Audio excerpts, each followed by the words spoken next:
is on.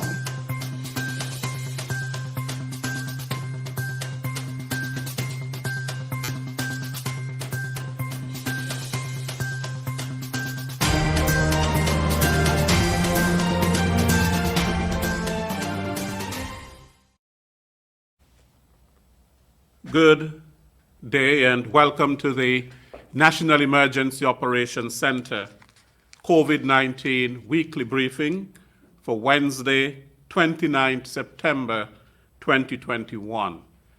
I am Lesroy Williams. Thank you very much for joining us for our briefing today. We continue to update you on what is happening in the Federation of St. Kitts and Nevis in relation to the COVID-19 pandemic. We are all in this fight together, and each one of us is called to play his or her part in this fight. And all of us, through an extensive education campaign on the non-pharmaceutical measures and the pharmaceutical measures, which is the vaccine, we are all aware that each of us has a very vital role to play in bringing this pandemic to an end and putting our country back to a state of near normalcy or normalcy. And so we continue to have these press briefings because we understand the importance of providing you with information that is key to the management of the COVID-19 pandemic. Today, I will be having some special guests today at our briefing, and they are from the Pan American Health Organization, what is known as PAHO, and also the World Health Organization, who will be making some presentations today. And of course, you will have your opportunity as well to send questions so that they can answer. And so I have with me Dr. Darlene Omer, who is PAHO advisor and the family and community health, and Dr. Milton Britton Barillas, who is pediatrician and PAHO WHO technical advisor for the COVID-19 rollout. They are here in St. Kitts working along with the Ministry of Health, and we welcome them to this press briefing. In order, I would like to invite to the podium to speak to us on the regulations, the COVID-19 regulations, with specific reference to the statutory rules and orders.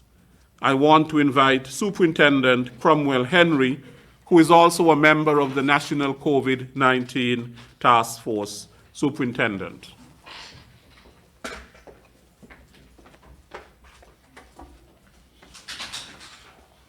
Thank you very much, Mr. Williams, and a pleasant good afternoon to all listening to this broadcast via whatever means. Today I will speak to you specifically on the operations of BAS, because what we are seeing at some of these establishments is dangerous to the health of the patrons, and so my presentation will be geared towards making an appeal to both the patrons and operators of these establishments to think health first. The COVID-19 Prevention and Control Act sets out how BAS should operate. Section 13.2 gives specific guidelines as follows. A bar may be opened for the sale of liquor in accordance with the provisions of the Liquor Licenses Act. All persons shall adhere to social distancing and physical distancing protocols. All persons shall adhere to the hygiene protocols. No more than 8 members of the same household should be in close proximity to each other. No more than 2 persons who are not from the same household shall be grouped together or share a table. Spacing between tables at a bar or other seating arrangement shall allow for a minimum of 6 feet between persons. All persons shall wear a face mask covering their nose and mouth, except when eating or drinking. The owner or operator of a bar who contravenes these provisions commits an offense and shall be liable on summary conviction to a fine not exceeding $10,000 or to the closure of the business or establishment or to both. Notwithstanding this, a police officer or a member of a compliance team may issue a fixed penalty notice, or what we call a ticket, to the owner or operator of the bar who contravenes these provisions. In other words, the owner or operator of the bar is responsible for ensuring that the patrons comply with these provisions and that the bar is set out in a way that compliance is easily achieved. Given the high incidences of new COVID-19 cases, it is important and necessary that these regulations are adhered to and enforced. We are all well aware that the virus is transmitted mainly through close person-to-person contact.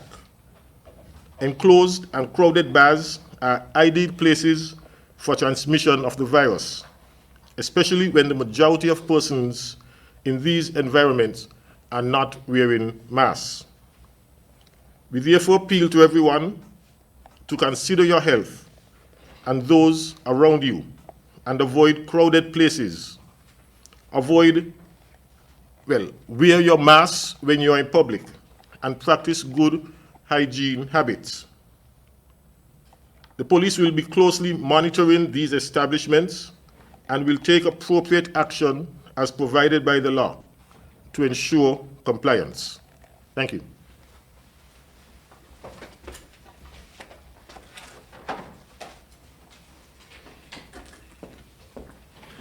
Thank you very much, Superintendent Henry. I want to acknowledge the Honorable Wendy Phipps, the co-chair of the Mitigation Council, who has joined us. Additionally, I would like to recognize the PAHO country representative here in St. Kitts and Nevis, Ms. Katrina Smith. I now invite Dr. Marissa Carty, who is filling in for Dr. Hazel Laws, our Chief Medical Officer. She is the Public Relations Officer at the Health Emergency Operating Committee, and she will present us today with the situation report. Dr. Carty.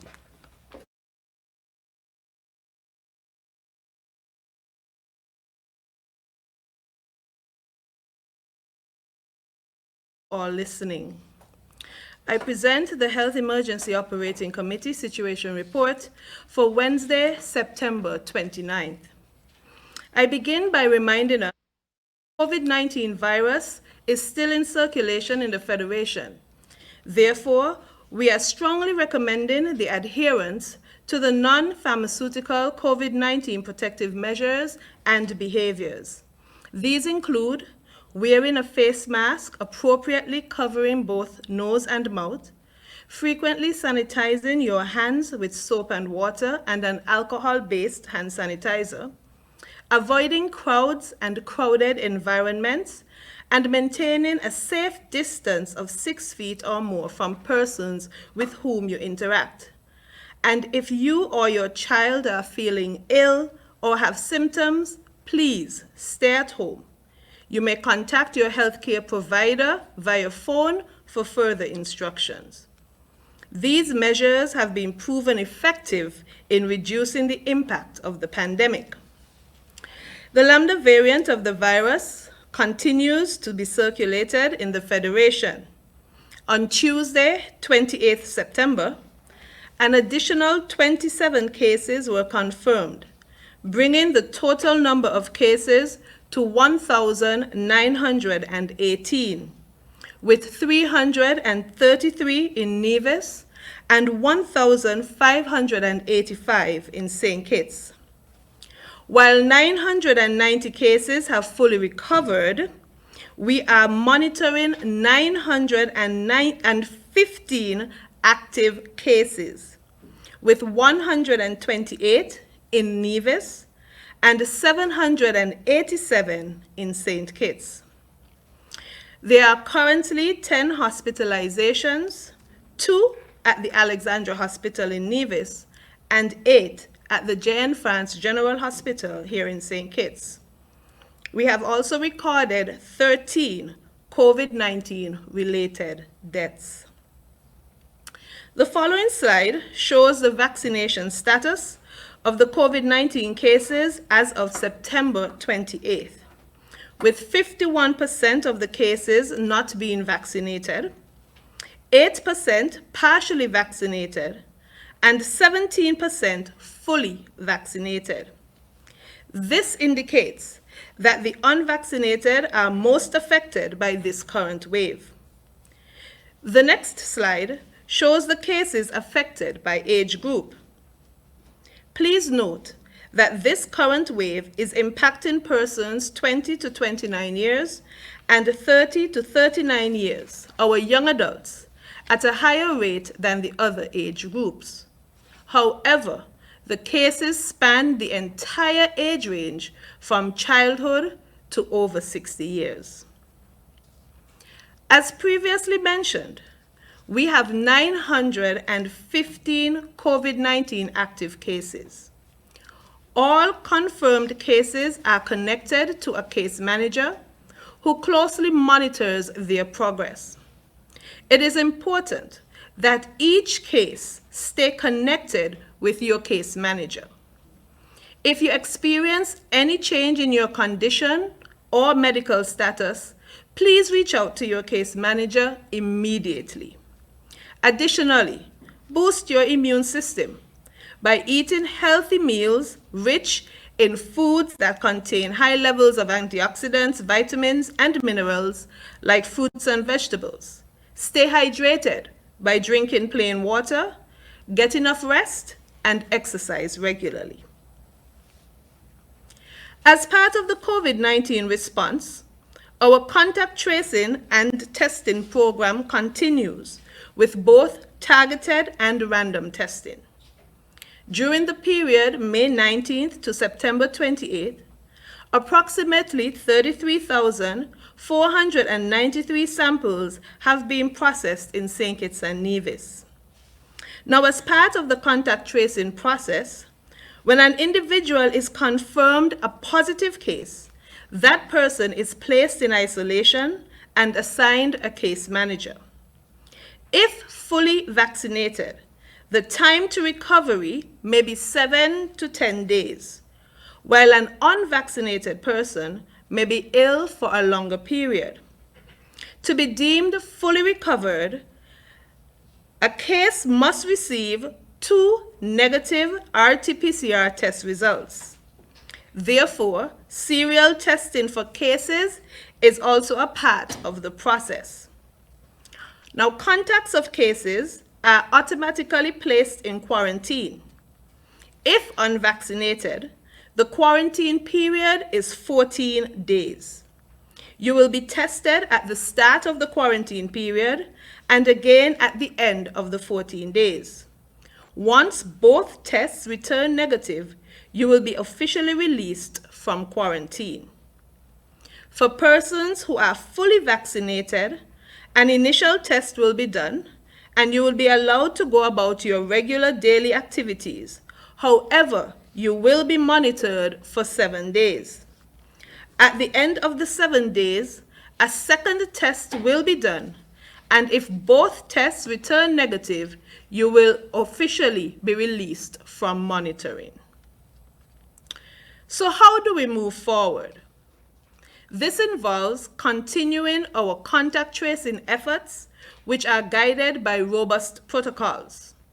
Persons are being asked to cooperate fully with the contact tracing team when they call. Please be honest and provide full disclosure of all the persons with whom you would have been in contact. COVID-19 testing will continue with cases being placed in isolation either in their homes or in a government facility, and contacts of cases being asked to self-quarantine. Clinical management of confirmed cases will continue as all cases are linked to a case manager, all of whom are senior nurses. We will also continue our COVID-19 vaccination program.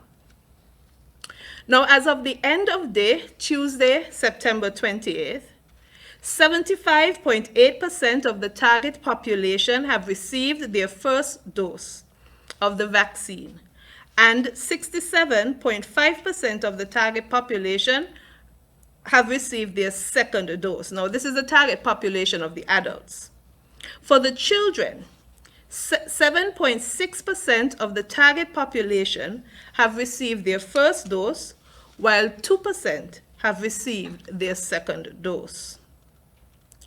On Wednesday, September 1st, we began the Pfizer Biontech vaccine rollout.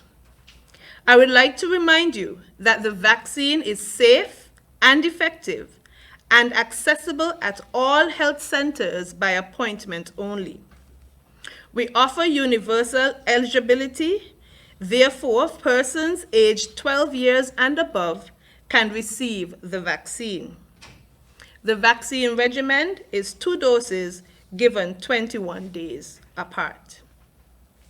Now, some of the common COVID-19 signs and symptoms that we have been seeing here in the Federation include headache, an altered sense of taste and smell, joint pains, dry cough, GI symptoms with bouts of watery stool and nausea, cough, body aches, and low-grade fever.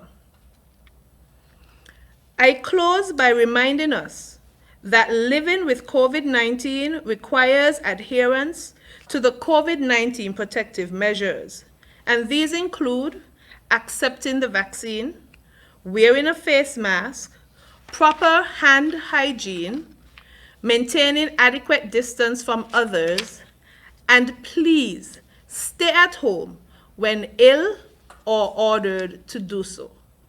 Let us all work together to reduce the impact of this disease. Stay safe, stay healthy. Thank you.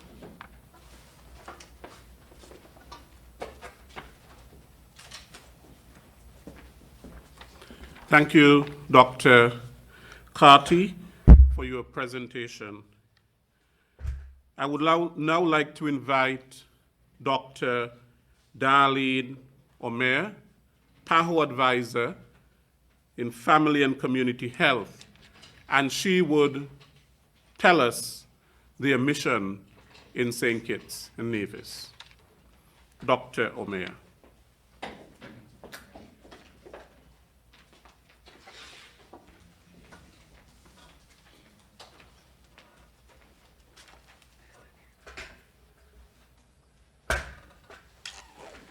Good afternoon to all. It's really a pleasure for me to be here this afternoon. I take this opportunity to bring greetings from our PAHO WHO representative, Dr. Yiktades Gebre, and our PAHO WHO director, Dr. Clarissa Etienne. It's really happy to be in St. Kitts again, and I remember this morning in one of our sessions, I mentioned to the team that I said, once PAHO starts traveling again, the first place I'll go to St. Kitts and Nevis, and here I am. This is part of our continuous support that PAHO has been providing to the countries in response to the COVID-19 pandemic.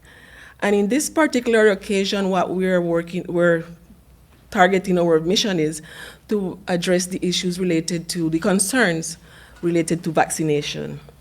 So our mission is to have some sessions with the nurses and the medical staff, sessions with the pediatricians and the people that work on the pediatrics ward. We are also we're also going to see how data is collected and how it's being registered. We're also going to look at the cold chain management. And we're also going to have at the final day some discussion on how the adverse events or associated to vaccinations are being recorded and managed. So we're kind of like going through the whole process of the vaccination program. One of the things I think I could not be here without noting is the vaccination coverage in St. Kitts and Nevis. So WHO General Director has made a challenge globally that by the end of September, all countries should have at least 10% of vaccination coverage overall. And the challenge is also that by December, all countries should have 40% overall coverage in vaccination. And the Federation of St. Kitts and Nevis on September 10th reached that target long before December. So I think this is something that is really recognizable to St. Kitts and Nevis, and that adds the last objective of our mission, to learn the strategies that St. Kitts and Nevis have been applying to see how this could support the other countries, because we know there are other countries in the Eastern Caribbean that are just coming to 10, 11%. So the other thing that I wanted to take, one that we had in our discussions this morning, is some of the issues or concerns that are now public's concern in terms of vaccine hesitancy. Because having reached 40% of vaccination, which is high, moving from there is going to be challenging to get above the 40%.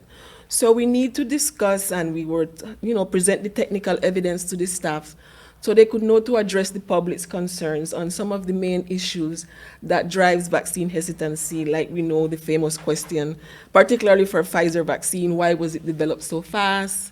The other question as to what are the adverse or what are the main side effects, and other issues that we know come specifically on Pfizer related to DNA, etc. So this morning precisely we were able to have a very productive discussion with the nurses, presenting the technical evidence to support them in addressing these concerns with the public. So that's pretty much in a quick snapshot what we are going to do these 4 days. I must say that at the ending day, we're going to do an actual debriefing with the PS, and we would highlight some of our main findings and recommendations. So I'm here for any other question and answer, and thank you.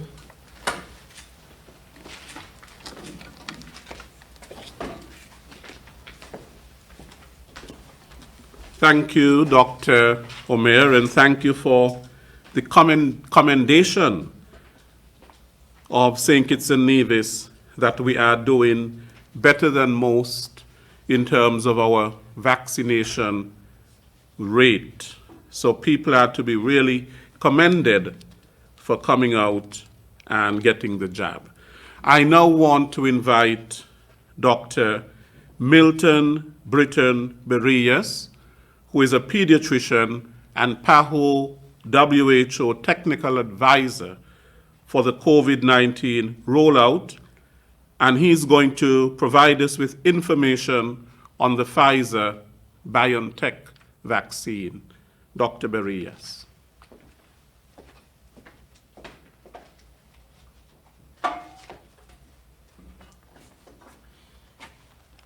Good afternoon, everyone. And it's an honor for me being here. It's a pleasure for me being here and share with you this experience about the vaccination on children.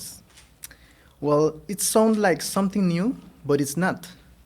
There are many questions about this topic, but you don't have to be feared. The developed countries of United States, Canada, United Kingdom had started with the research on children using Pfizer COVID-19. Well, they have shown that there are minimal adverse reaction. The safety of the vaccines have shown that it's more benefits than the adverse reaction. What this mean? This means that for our children on the Federation, the best the best advice that I can do, that PAHO WH can say, is take the vaccine. I know there is many information around the world about this, but a few days ago, WHO PAHO have given permission, the authorization to use the Pfizer COVID-19 for children up to from 12 years old and more. This is very important for us because the Federation just started with the campaign of the vaccination on children. And since that moment, I just checked that the Federation started with this campaign September 1st. Until today, there is no information about adverse reaction. What does it mean? Our children on the country, on the Federation, haven't present any kind of adverse reaction. And this is good. This is good, and this have a good relationship with the other countries, because in the other countries have shown that less than 5% of children have an adverse reaction. And from this adverse reaction, the principles are mild effects, mild adverse reaction. For example, itching, pain, dizziness, fatigue, those kind of things. They share with us that the serious adverse reaction in children are less than 1%. So that means the vaccination on children is safe. And I would like to recommend you to go to the health center, receive the vaccine for our children, for our family. It's the recommendation that I can do. I will be here for you if you have any doubt, any question, and open to share my experience and my knowledge with you. Thank you.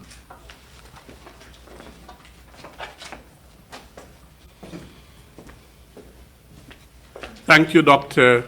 Barillas.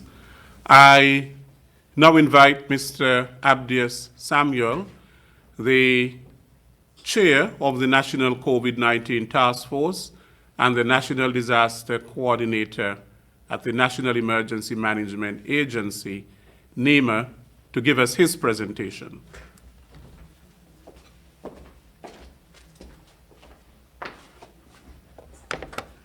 Thank you, Mr. Williams. A pleasant good afternoon to all. This afternoon it has been a pleasure to have our colleagues from PAHO and also the WHO. And Mr. Williams, not taking away from your job, but allow me to recognize the Honorable Akila Byron Nisbet, who has just joined us from the Minister with responsibility for health, entertainment, and also IT. So thank you to our friends from PAHO for giving such wonderful presentation. And to Dr. Padilla, before you leave, I would like you to listen to a song by King Conwis. He says, it must be in the water, it must be in the food. It's a very nice song that you can listen to. Right. So today I want to brief you on a number of concerns that has been brought to the attention of the National COVID-19 Task Force. One of the challenges that has been brought to our attention is the lack of cooperation in persons wearing their mask when using public transport. And in this case, we want to focus on the ferry operations. Persons, yes, they enter into the ferries with their mask, but yet when the boat takes off on its journey, persons are taking off the mask. And when they are being asked to please put on the mask, persons become confrontational and combative. I am appealing to you, citizens, residents, users of these services, to cooperate and help us in the fight against COVID-19. In discussion with the commander of the Defense Force, who is also responsible for the Coast Guard, we are going to be looking at options in which we can assist the ferry operators and those service providers in enforcing the protocols, whether Coast Guard officers may at times randomly have to be on the vessel, or police officers may go on the vessel, or the Coast Guard officers may board while at sea and provide some support to the ferry operators. Again, I want to humbly appeal to you to support us in this cause. It's challenging. Superintendent Henry would have made a passionate plea again. Many persons have called me, sent me photos of persons or bar operators, service providers within the Strip area in particular, whereby there is absolutely no adherence to protocols and there is overcrowding of bars. We want to appeal again to all of you to please help us in this fight. The quicker we can get St. Kitts and Nevis, get this crisis under control, this outbreak right now under control, the better it will be for us.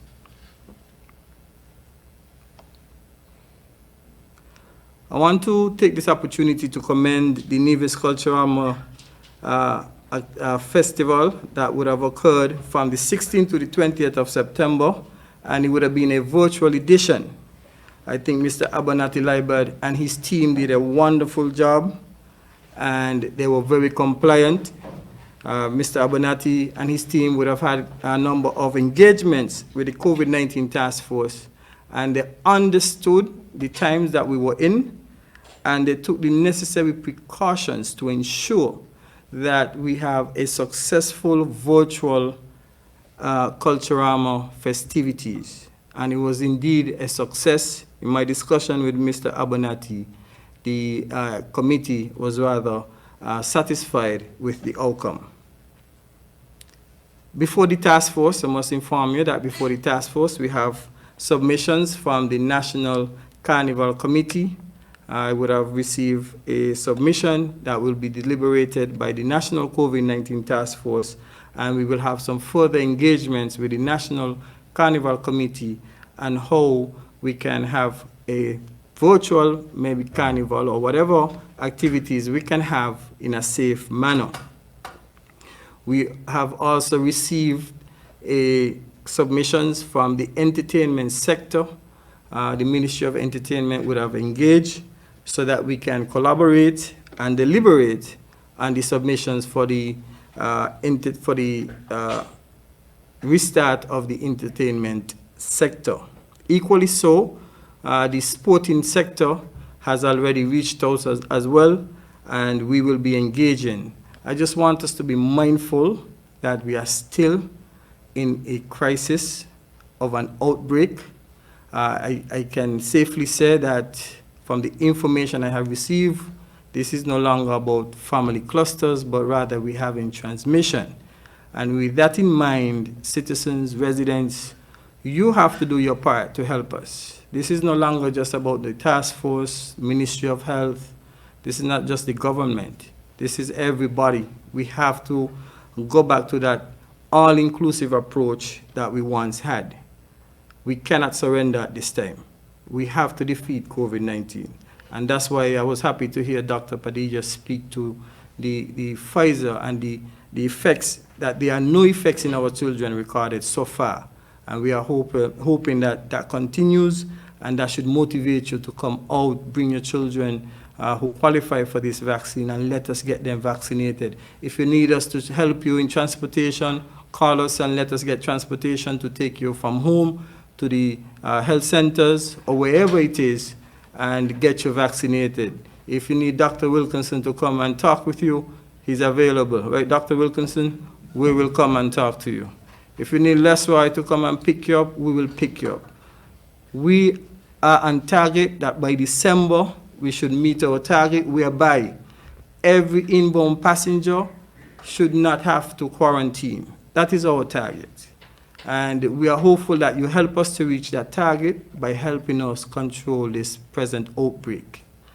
I also want to remind you that the British Airways flight will resume services to St. Kitts and Nevis on the 3rd of October. So on the 3rd of October, we will have our first British Airways flight. So you can see that slowly we are attempting to, one, fight the virus while still create more economic activities. While we are still on the tourism aspect of things, American Airlines will begin daily services to St. Kitts and Nevis from the 2nd of November. So we have to ensure that we are prepared for the higher influx, or that influx, sorry, of tourists and travelers that will be utilizing our ports. So we are strengthening our structures that has been put in place, our corridors of containment, and everything else to ensure that we can sustain that influx of passengers. On October the 5th, we will have our second visit by Celebrity Equinox. Let me just state that we are going to create the bubble once more, and that bubble will be activated at 6 a.m. on the morning when the ship arrives.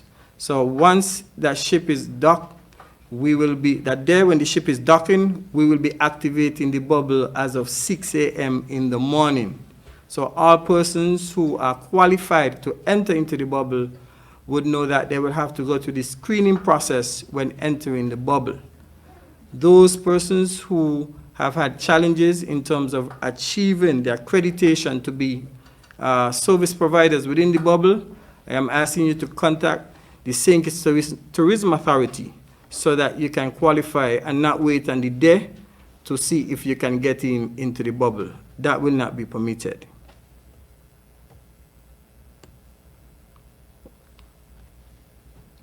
I want to take this opportunity to thank Mr. Gurdip Dev Bath, who has contributed to our national response effort by contributing a 40-foot container of dry food to the Federation of St. Kitts and Nevis.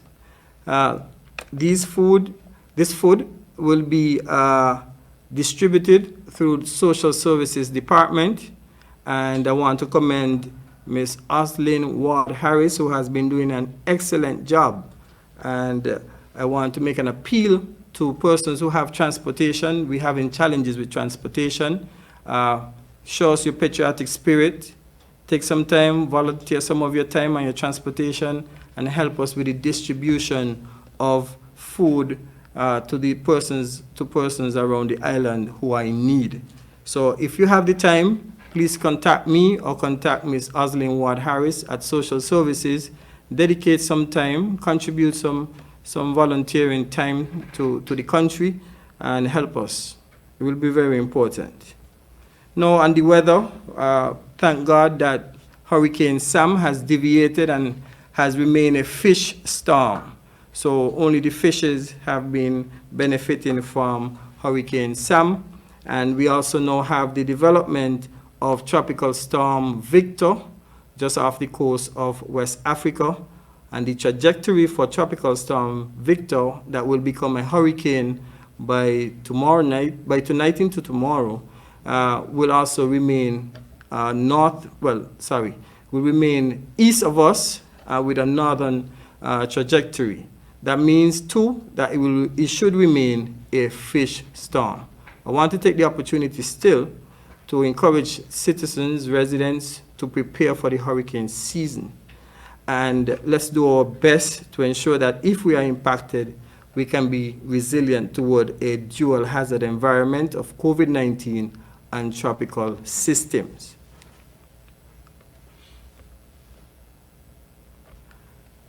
We have been receiving a lot of complaints and challenges about 311 and also about the testing results. All I am going to ask of you, citizens and residents, to exercise some patience and allow the systems to address your concern. If you have a concern, please contact 311. If you call once and you do not get 311, do not be discouraged. Pause for a few, call back again. If you don't get them, call back again, because our resources are limited and there are a number of calls that come in at once. And when you have all these calls coming in at once, You may call at the time where they are engaged, and you may either get a busy signal or your phone will ring continuously.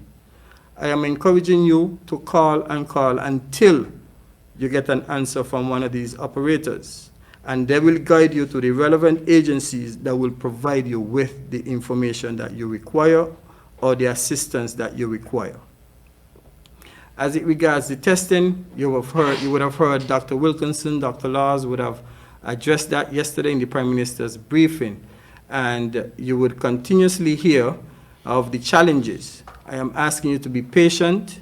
We are in a crisis, and in times of crisis, that's where you have to find that spiritual patience for you to be able to, address the situation and await for results.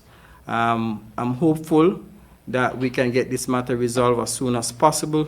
We are going to be doing some sectorial engagement. I've been getting a lot of calls from hotels, yes, citizens. We have seen things on social media, but before we get these things on social media and spread it, find out. It's important for us to find out, and we will continue to provide you with information so that we can fight the misinformation and the disinformation that is happening right now. So let us remain focused. We are on target to do some great things by now. In December, we have just been commended by the representative of PAHO for the work that is being done in the vaccination. We will continue with the risk communication. You will be informed. We will give you the ability to engage us. Citizens have the right to send in their questions, and we will do our best to answer your questions as well as the media houses.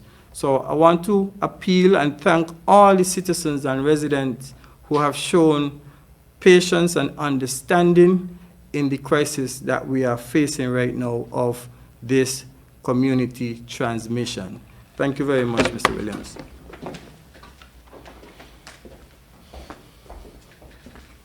Mr. Samuel, thank you for your presentation. This brings us now to our question and answer segment, and I will start the ball rolling with this question from someone who says that they are a 70-year-old citizen.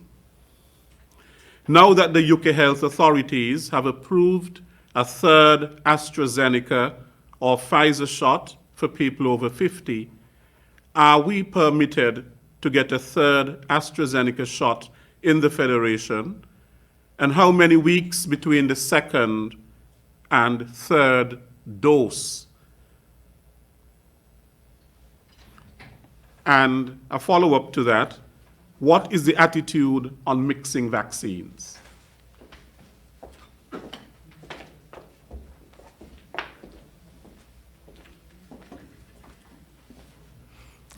I want to state here that no one is safe until everyone is safe. And it's important for us to vaccinate everyone who needs to be vaccinated before we move to booster shots. You heard the PAHO representative spoke about how some territories are struggling, and the World Health Organization plan was to have 10% of our populations vaccinated in the next month and 20% by the end of the year. Yes, we are doing quite good here in St. Kitts, but until we have everyone who should be vaccinated, we would not be moving on to booster shots. It is not something that we're not thinking about, but we need to make sure that we protect everyone who should be protected at this point in time.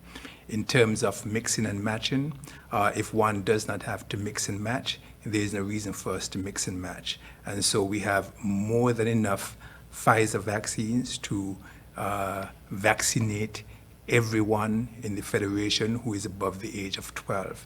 We have more than enough AstraZeneca vaccines right now to vaccinate those persons who received their first shot and who are waiting for their second shot. And so we have no reason to mix and match. Mix and match comes in when there's a shortage of vaccines and you're hoping to boost somebody's dose if you don't have the one that they started with currently in stock.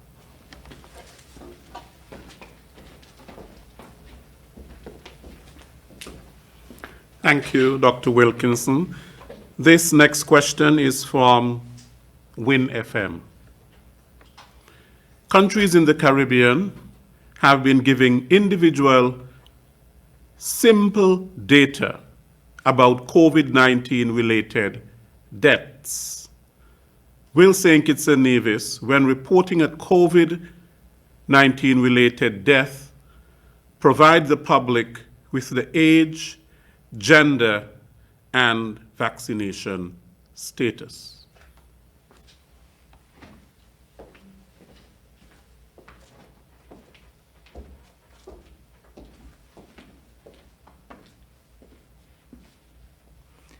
I think when the CMO gives her presentation, she normally summarizes the data.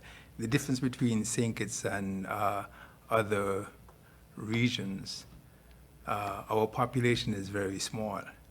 And if we had a death this morning, we want to give the family the respect and time to mourn, etc. If we had to give specific information about that death, it's very easy for you to find out who the person is, and then the questions, etc., will start coming in. And so we like to give the family who is grieving time to grieve, but the data will be shared at a later date. For example, we have given you information before about the number of persons who have passed, the age, the sex, the vaccination status. We've said that now of the 13 deaths that we've had, only 2 were vaccinated with pre-existing conditions, which means that 11 were unvaccinated. And so we know from the information that we've been given is that the majority of persons who have died, most of them have been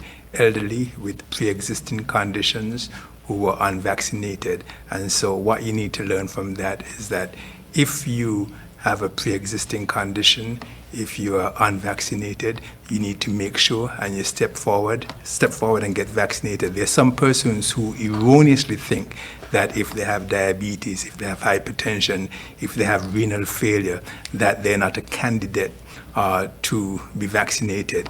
These are the persons who need to be vaccinated, because if you get COVID-19, this can push you over the edge. And so once you have these pre-existing conditions, you need to come forward and get vaccinated. There are very few conditions that will eliminate someone from being vaccinated. And so if you're unsure, you can also seek the information from a healthcare professional.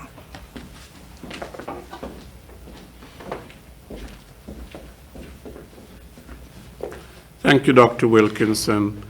Another question from Win FM. The United Kingdom's new travel protocols dictate who quarantines and who does not, based on the country's vaccination program. The UK has approved Antigua and Barbuda, Barbados, and Dominica. St. Kitts and Nevis has not been approved. Can you please explain why and what is being done to get us approved? I don't know if that is so, but Dr. Wilkins, do you have a response to that?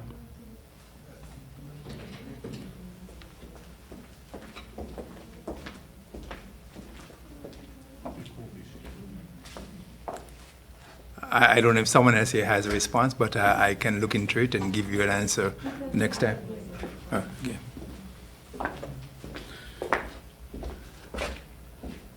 Dr. Wilkinson, for my research, the UK has listed the Covishield vaccine, the AstraZeneca Covishield, which was manufactured by the Serum Institute in India, as approved in its revised travel advisory.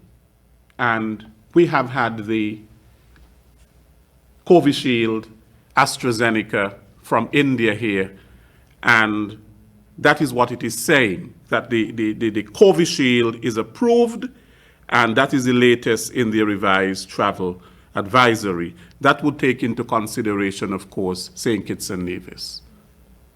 Yeah. Yes. The next question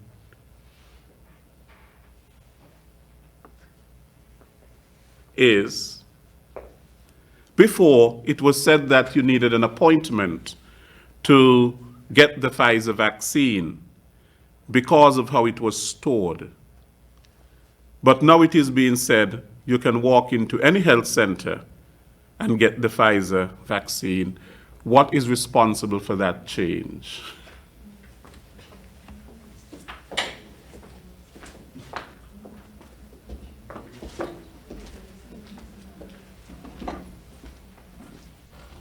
Okay, there are a number of reasons why we were requesting persons have an appointment when we first started. Number one, this was a new vaccine and the nurses were still getting their grist with the administration of the vaccine. We know that it is stored at ultra cold storage, -80, then -20, and then to refrigerated temperature. Once it is at the refrigerated temperature, it can stay there for 31 days. And so, since we have now gotten an idea of the number of persons and the flow at which persons are coming to the clinic, we have defrosted significant amounts so that persons can just walk in without an appointment. I think that answers it.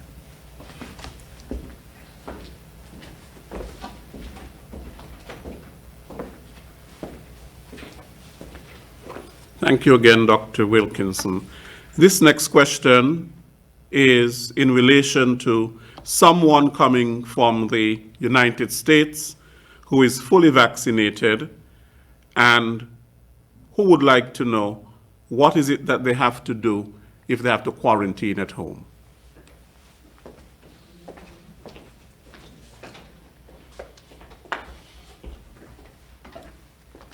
Thank you, Mr. Williams, for the call. So according to our health and travel protocols, all inbound passengers who are fully vaccinated, they have the option of quarantining at home once they meet the criteria without any security. Now, what will happen is that this individual will need to visit the covid19.gov.kn website. They will fill out the form for pre-approved quarantine. In addition to filling out the form, you will have to provide proof of your vaccination, proof of identification, along with your travel itinerary saying when you are arriving into the Federation. The reason for that is when the visit is done and the inspection is done and the approval is granted, the letter that you receive of approval for home quarantine will stipulate the date in which you are supposed to leave quarantine and also go into quarantine, and it will be validated by the public health inspectors or Port Health and Immigration, as well as the taxi dispatchers, that indeed you are for home quarantine. So that's all you need to do. Go visit the covid19.gov.kn website, complete the form, submit your proof of vaccination, your passport bio page can do, a national ID can do, and proof of your travel dates. And then with that, you should get a call, an inspector will come, inspect your property, you will get a response, and you will also get a letter. Once it's approved, you will get a letter of approval with your confirmation number that you will use to upload into the entry form. That's the KNA travel form.kn. So do that and you will be fine. To upload your proof of vaccination and other documents, you email them to the COVID-19 task force at gov.kn. So in addition to the form, you send that email with that information. We are now in the process of revamping the application process, meaning the form, whereby we're going to collate everything and you can upload everything into one form. So that is what you have to do for now. Thank you.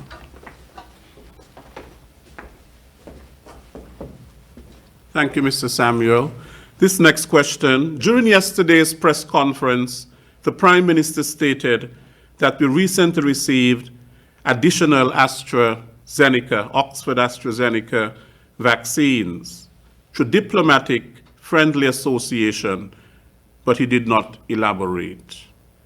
Can you confirm the source, quantity, and the time we received the last batch of the Oxford AstraZeneca vaccine?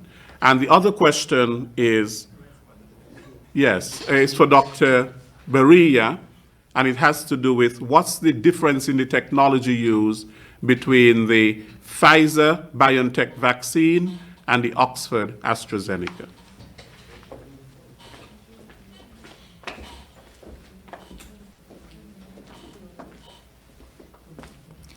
I just want to say that globally, vaccines are a scarce commodity.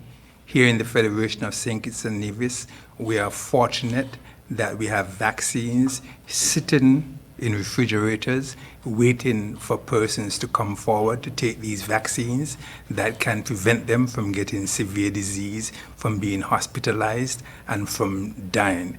We are also fortunate that the Prime Minister indicated that through bilateral conversations, he was able to source extra vaccines. And to me, that is more than enough information for me. We also have said here before that we have never and will never give any vaccines that are expired.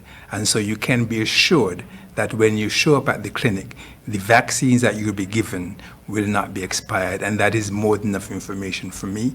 And so I don't think I need to elaborate further on what the Prime Minister said at the press conference yesterday.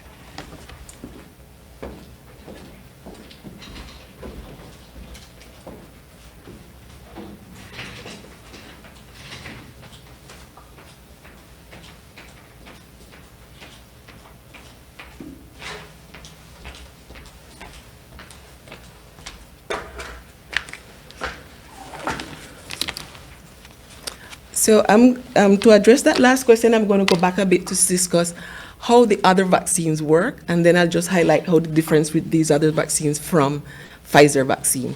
So in the past, all our other vaccines work basically through two mechanisms. We either have a live attenuated vaccine or a virus or an inactivated virus.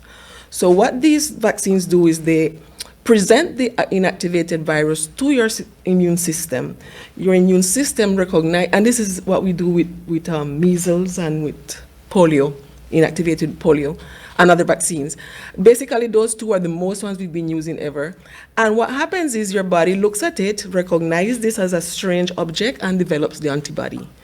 But Pfizer uses a different technology. What Pfizer uses is an messenger RNA. So what the messenger does, rather than putting an inactivated virus, he sends, unless I'm going to put it in a very simplistic way, but I think it would help. He sends a messenger and he says, look, there's a guy out there named SARS-CoV-2 and he's out there attacking people, killing people, and you need to prepare against him. And then the body is saying, well, so how would I know him? And he said, well, he has this spike protein. And so what am I supposed to do? And he said, look, here is the prescription. This is what you need to do to prepare for this virus. So the messenger gives that message, and the body recognizes it and starts preparing the antibody. Immediately, the messenger dies and is expelled from the body. So it's basically, as the name says, is used, and what the advantage with that is allows that you can make vaccines faster. Because in the other vaccines, you need to actually have a virus, have it inactivated. Whereas with the messenger could work much faster, so the capacity to produce is much, much faster. And I just take advantage to also highlight that one of the reasons precise that this methodology of messenger RNA is not new. Is the scientific world knew about it since, messenger RNA was from in the 60s, and they started using it for other vaccines studies in the 80s. So the scientific world was very familiar with mRNA, but it just happened that having the global commitment and funding for vaccine research to scale it up is that this technology was able to come forward. And now this technology is also being looked at some cancers. We're looking at how mRNA could be used to send message to the body to some cancer cells. So that's basically the difference. I'm hoping I made it clear. I'm not sure.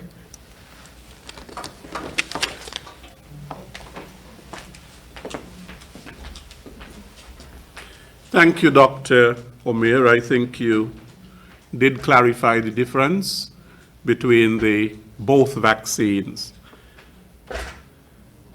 The Ministry of Health, this question, and Dr. Wilkinson represents the Ministry of Health here. Has the Ministry of Health put a pause on undertaking tests for COVID-19 due to the backlog? And if so, when will these tests resume?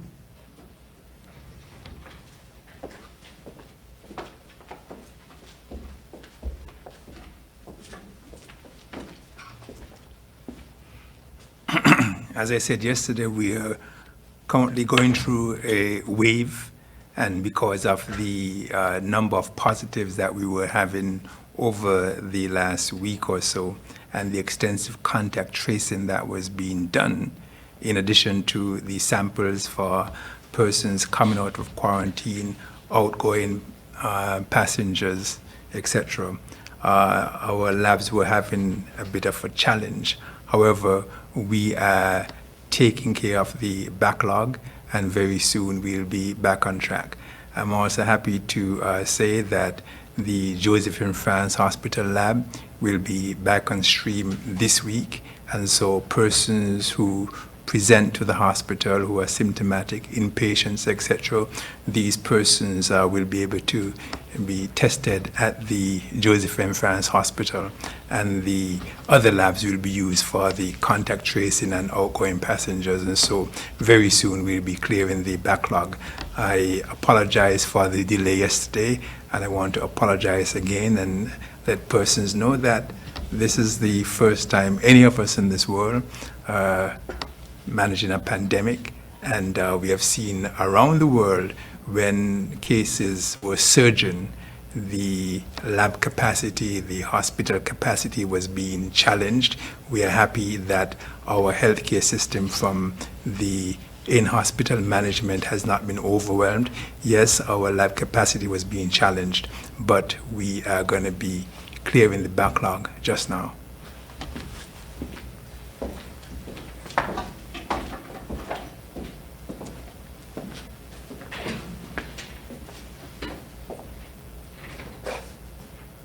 Thank you, Dr. Wilkinson.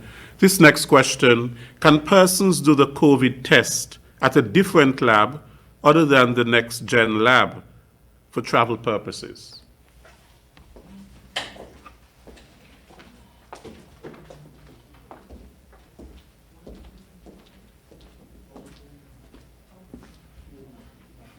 We are using more than one lab. We use the next-gen lab, the Avalon Laboratory, and the QDL lab.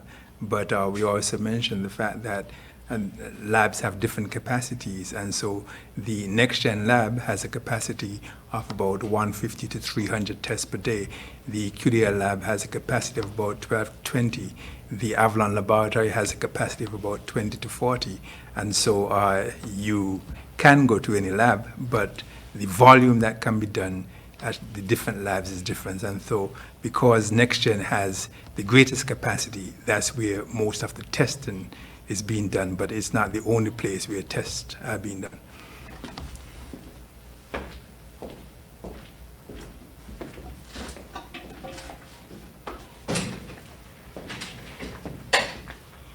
Thank you. When will the new COVID testing capability at Alexandra Hospital be up and running? Can anyone take that? Okay. Right. We will find that out and get back to you, but we can't take that one at the moment. We are seeing many instances where contacts of contacts are unclear. whether they are to report for work or to stay in quarantine. There needs to be clarity with respect to who is required to quarantine, who is a contact of a contact, and what should happen for persons who are contacts of contacts who are awaiting initial results. Can some clarity be given, please?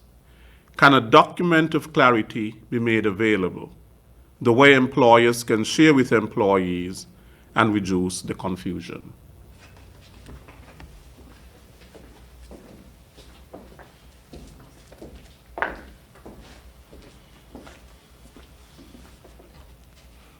What I can say with our high vaccination coverage and one that continues to grow, we are going to be fine-tuning our contact tracing program.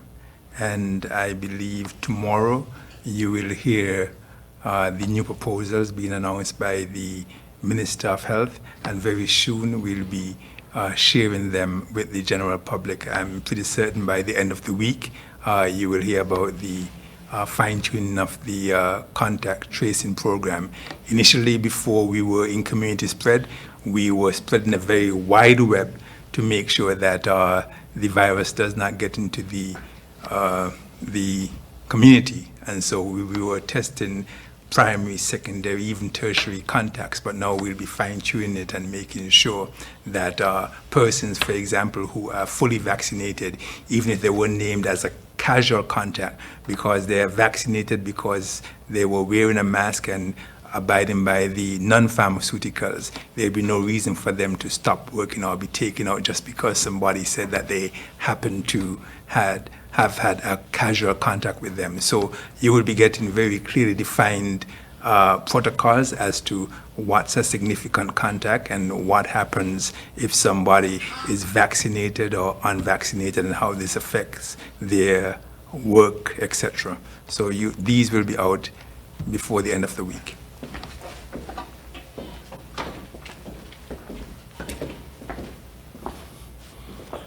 Next set of questions are from Vaughan Radio in Nevis. As indicated in the last COVID-19 situation report, we now have recorded 13 deaths. Can you confirm the last 3 deaths? Were they in St. Kitts or were they in Nevis? The person wants a breakdown to know how many were in St. Kitts and how many were in Nevis. The other question, there have been numerous reports in the Federation of students being sent home and classrooms closing because of a possible outbreak of COVID in the classroom. With the recent installation of sanitization checkpoints at the school gate, such as temperature checks, how are persons still able to make it to the classroom setting without being detected by the thermometer? Could you please explain? Well, as far as I know, the thermometer don't detect COVID-19, but Doctor, please.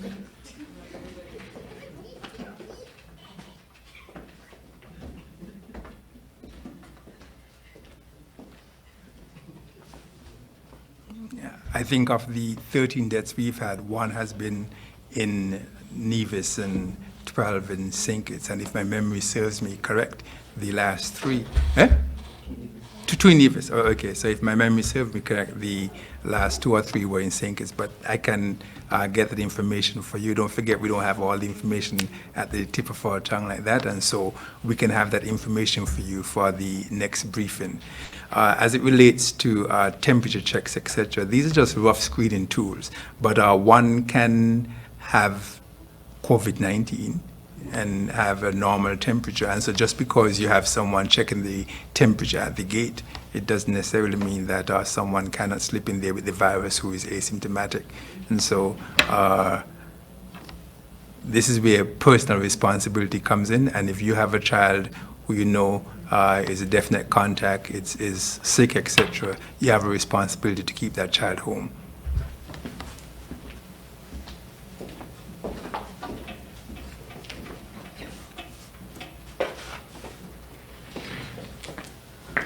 Okay, thank you very much, Dr. Wilkinson. That brings us to the end of our question and answer segment for today. I want to thank all who sent their questions in. I received a number of questions. Some of them were the same, and so therefore, in answering one, you answer all sometimes. So I don't have to ask those. I want to thank Superintendent Cromwell Henry for his presentation, Dr. Marissa Carty for the situation report. I thank the two PAHO representatives who are here, Dr. Darlene Omer and Dr. Milton Britton Barrias, who told me that he's from Nicaragua. So if you recognize the accent, then you will know. We thank them very much for their coming here to St. Kitts and Nevis and to working along with the Ministry of Health. I want to thank as well Mr. Abdias Samuel for his presentation, and to thank Dr. Wilkinson for availing himself to answer most of the questions today, as he normally does. I want to continue to thank the media for being on board with us in the management of this pandemic. It is extremely important, the information sharing, and not just the information sharing, but the accurate information, scientific information, information that is based on data and not some of the misinformation and disinformation going around. Just a little joke. There was somebody who had just taken the vaccine and was on their way home, and they started to complain that they were not seeing right. They were seeing, they were not seeing things clearly, and it was kind of fuzzy. And they made a complaint and they said, well, look, the vaccination, has me not seeing properly. I'm not seeing well, I just took the vaccine and it has to be the vaccine. And then somebody said to him, well, you need to return to the center where you took the vaccine. And when he went back to the vaccine to complain, he said, you forgot your glasses. On that note, I want to end, and thank you very much to all of you for joining us today for our COVID-19 briefing. Next week, we will be back with another briefing. Until then, I am Les Roy Williams. Take good care.